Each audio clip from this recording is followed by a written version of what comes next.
What comes into your mind when I mention the word Tibet? Well, I was raised in Canada. Every time the Queen comes to visit, every time we truck out our Native community, our First Nations people, and we're very proud of our First Nations art, and we're very proud of our First Nations dancing, and we really celebrate their culture. But at the same time, as a Canadian, both sides of my family originally came here from Europe about 150 years ago. I'm keenly aware of the fact that this celebration of First Nations culture, there's something incredibly wrong about celebrating someone, trucking them out for the Olympics and for the Queen's visit, when we know that the vast majority of our First Nations people are living in crisis. The percentages are frighteningly high in terms of alcoholism, drug abuse, suicide, levels of diabetes, prostitution, homelessness. The numbers are absolutely through the roof.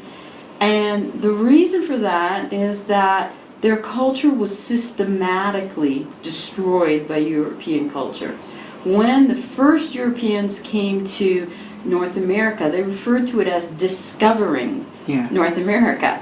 So there were already quite a few people there. There was nothing to... it may have been a discovery for them in the same way that I discover a new restaurant down the street, but there were already people living there. By and large, First Nations people had no concept of owning the land. They more belonged to the land. Like many cultures that are indigenous to different parts of the world, it was very normal for them to spend the warm part of the year in one place. So the honey bush, you go to the honey bush where the maple trees are, and you go to the salmon run where the salmon run is, and there's a certain range that you move around during the year. You don't particularly own any of that land. And I mean, the First Nations, they were each their own individual nation, so they would have wars with each other, and their territory would expand or collapse, but there wasn't a sense of ownership.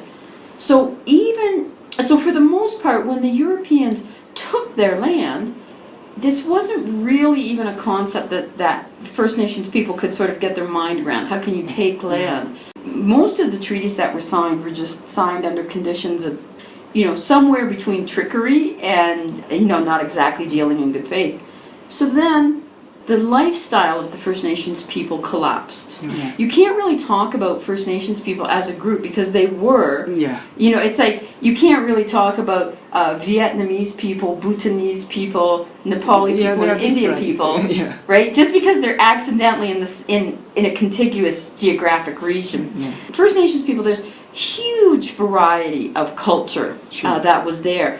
The one thing they have in common is European people coming in and displacing them and very actively putting them onto the worst land, making absolutely no attempt whatsoever to support their original culture, and in fact doing everything they could to disturb that original culture, to make sure there were no buffalo for them to hunt, to make sure that children were forcibly displaced into residential schools where they were forbidden from speaking their original language, had to worship in Christian, had to wear a European style of clothes. So then I was born in 1965, so I was raised during that time when, we're finally getting it.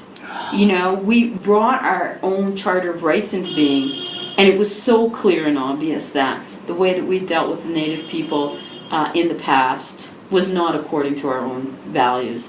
And some of the more northern communities, the level of poverty is absolutely unimaginable for a westernized nation.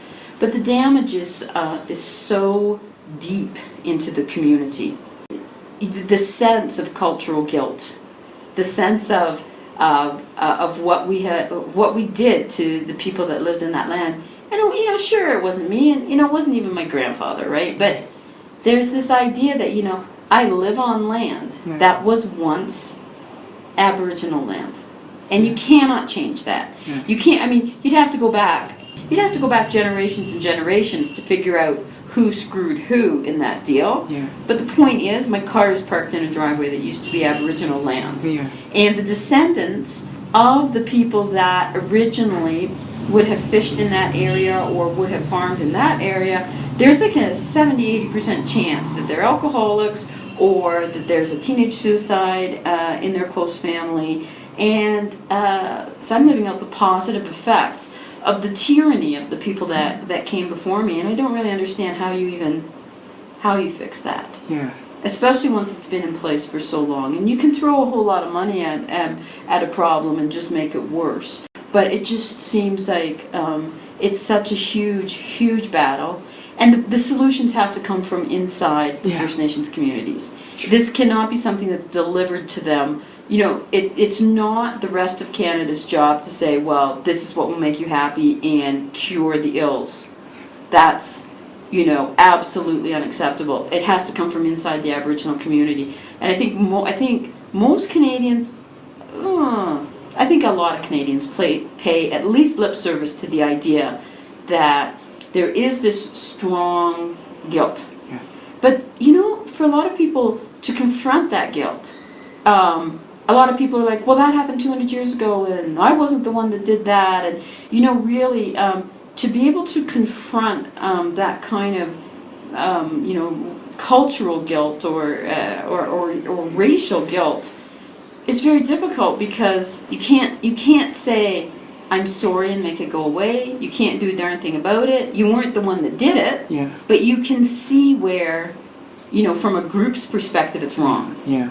So I guess, you know, we're trying to make our children aware of First Nations as their own nation, as a struggling community, and to approach it with respect. Not to be, you shouldn't be acting like a tourist in your own country, right? Yeah. To go to the powwows that are really sort of fancy and really sort of touristy, that really encourages you to, like, you know, take neat pictures and turn people into scenery. Yeah. And that's, you know, the original problem came from not understanding that those are people. Yeah.